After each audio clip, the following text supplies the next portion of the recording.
உலக மக்களே வணக்கம்.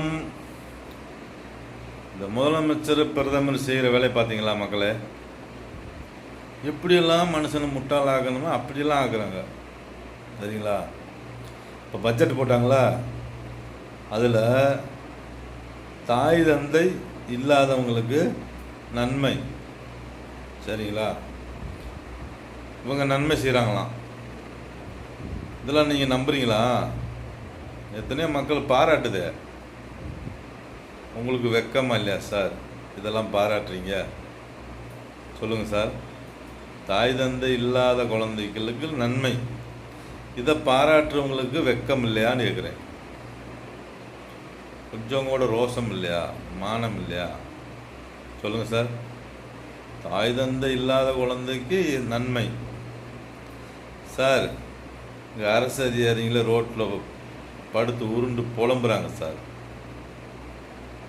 பார்த்தீங்களா? கத்தி உருள்றாங்க. பவர் உள்ள அரசு அதிகாரிங்க ரோட்டில் கத்தி உருள்றாங்க. அவங்க சம்பளத்தை கொடுக்க மாட்டேன்றாங்க சார். ஆனால் அதை குழந்தைங்க எங்கே சார் போய் படுத்து உருளும்? யார்கிட்ட போய் கேட்கும்? என்ன சார், இவங்க திருட்டு கணக்கு எழுதுதுக்கு சார். அரசு அதிகாரிகளுக்கு செஞ்ச சம்பளமே கொடுக்க முடியல. இவங்க அனாதை குழந்தைக்கு தாரம்னு சொன்னாங்கண்டா, அப்போ அனாதை குழந்தை நம்ம கேட்காது. ஆனால் 100 கோடி ரூபா எழுதியாச்சு, அனாதை குழந்தைக்கு கொடுத்தாச்சு, கேட்கறதுக்கு ஆள் கிடையாது. எப்படியெல்லாம் திருட்டு கணக்கு எழுதுறாங்க பார்த்தீங்களா? நீங்களே சொல்லுங்கள்.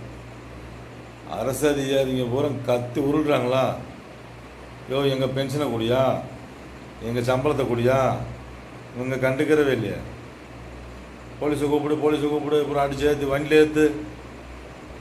என்னங்க சார், அனாதை குழந்தைங்க எப்படி சார் வந்து போராடும்? கொஞ்சமாச்சும் யோசிக்க மாட்டீங்களா?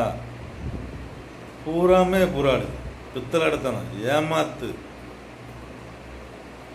தேச துரோகம்.